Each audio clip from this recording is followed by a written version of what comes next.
جو عدلیہ کی آزادی کے لیے یا عدلیہ کو دباؤ میں لانے کے لیے ہوگا ہم اس کو کنڈیم کریں گے. اور مت بھولیں یہ کہ یہ جمہوریت کے منافی قوانین تھے, فرد واحد کے قوانین تھے,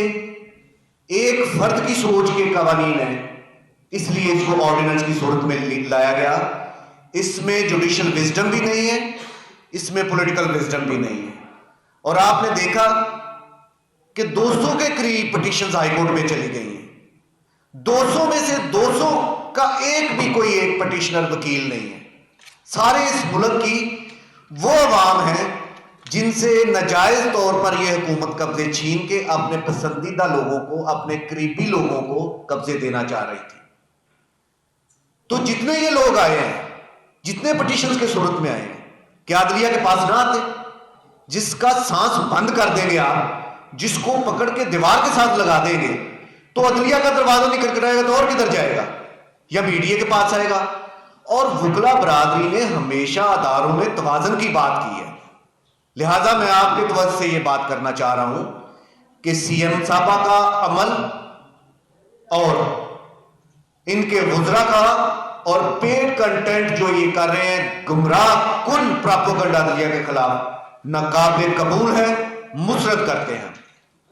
ناگرا صاحب یہ بتائیے گا, عوام کا سروے کر کے دیکھ لیں, عوام تو کہہ رہی ہے کہ یہ ایکٹ اور یہ آرڈیننس بڑا اچھا ہے کیونکہ 90 دن میں فیصلے ہو رہے ہیں. ویسے تو عدالتیں دادے کا پلیٹ جو ہے, جو ایک درخواست دائر کی ہوتی ہے اس کا فیصلہ کوتا سن رہا ہوتا ہے اور کئی دہائیاں لگ جاتی ہیں, فیصلہ نہیں آتا. عدالتیں ناکام ہو چکی ہیں, اس وجہ سے یہ ایکٹ بنایا گیا. تو آپ کا کیا کہنا ہے؟ آپ ذرا دیکھیے کہ یہ قبضہ نہ ہونا یا پراپرٹی ڈسپیوٹ 99% یہ پٹواری اور محکمہ مال کی اختراع, یہ ہوتے ہی ان کی وجہ سے ہیں. آج ان کی وجہ سے یہ سارے ڈسپیوٹ سے آپ ان کو جج بنا رہے ہیں. یہ سروے نہ پیچھے سے آپ بات کر رہے ہیں نہ آگے سے بات کر رہے ہیں, اس کو پوری کنٹینٹ سے لیں تو بھائی یہ جو آج جج بننے کی کوشش کر رہے ہیں پٹواری اور تحصیلدار, یہ انہی کی وجہ سے ہے. ایک ان کی خرابی پٹواری کی, ایک تھندر کی خرابی ایک ایک نسل کو تباہ کر دیتی ہے. وکیل تو نہیں ہے اس میں پٹیشنر, سارے عوام ہے اس ملک کے, ایک صوبے کی, اس شہر کی, چلا رہے ہیں. ہاں جہاں تک آپ کا عدلیہ کا, تو ہم کب کہہ رہے ہیں کہ عدلیہ پورے صحیح معنوں میں اپنا کام کر رہی ہے؟ ہم عدلیہ سے بھی ناراض ہیں. ہم نے کبھی نہیں یہ کہا کہ عدلیہ نے وقت سے فیصلے کیے. یہ تو ہمارا پرانا مطالبہ رہا ہے کہ عدلیہ کو وہ آؤٹ پٹ جو دینی چاہیے تھی نہیں دے رہی. یہ جو فیصلے پرولونگ نسل در نسل ہو رہے ہیں یہ نہیں ہونے چاہیے. لیکن اس کا مطلب یہ نہیں کہ اگر یہ ڈیلے ہو رہا ہے تو آپ غیر قانونی عمل سے اور آمرانہ حکمت سے آمر کی سوچ کو یہاں پہ مسلط کر کے اور وہ کام کر دیں کہ جس سے اس آئین کی روح مجروح ہو جائے, اس عدلیہ کو دبا لیں, یا آپ شخصی آزادیوں کو دبا کے پیچھے کر دیں. یہ بتائیے کہ جناب کہ آپ کو یہ پورا قانون ہی آپ یہ سمجھتے کہ نہیں ہونا چاہیے, یا اس میں آپ یہ سمجھتے کہ کچھ اصلاحات کی گنجائش ہے, اصلاحات کے ساتھ یہ قانون ٹھیک ہونا چاہیے؟ دیکھیے یہ سمجھے بات جی, کوئی اس ملک میں صوبے میں قانون نہیں آ سکتا جو بنیادی انسانی حقوق کے متصادم ہو, جو آئین کے سٹرکچر کے متصادم ہو. اس قانون میں دیکھیے